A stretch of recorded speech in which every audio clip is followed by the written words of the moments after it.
સરગવાની પાકી શીંગના બીનું શાક 5 પાકી શીંગ ચાળી લેવી. બાફવા માટે 5 નાની ચમચી મીઠું, 2 ગ્લાસ પાણી. પ્યુરી માટે 1 મોટું ટમેટું, 1 લીલું મરચું, આદુના નાના પીસ 4. વઘાર માટે 3 ચમચી તેલ, 5 નાની ચમચી રાઈ, 2 ચપટી હિંગ. મસાલા માટે 5 ચમચી હળદર, 5 ચમચી લાલ મરચું, 5 ચમચી ધાણા જીરું, 1 ચપટી ગરમ મસાલો, સ્વાદ પ્રમાણે મીઠું, થોડી કોથમીર.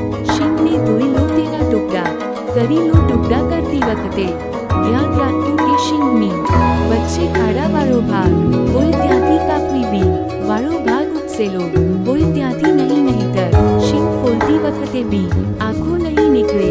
આપણે આ શાક બીનું બનાવવાનું છે, માટે બી આખા નીકળે તેનું ધ્યાન રાખવું.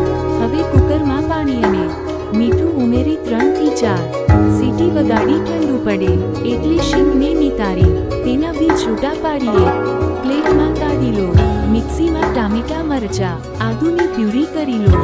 એક કડાઈમાં તેલ ગરમ કરી રાઈ હિંગનો વઘાર કરી તેમાં પ્યુરી ઉમેરી તેલ છૂટે ત્યાં સુધી સાંતળો. હવે તેમાં બધા મસાલા ઉમેરી સારી રીતે મિક્સ કરી તેમાં બાફેલા શીંગના બી ઉમેરી સારી રીતે મિક્સ કરી તેમાં કોથમીર નાખી તેને સારી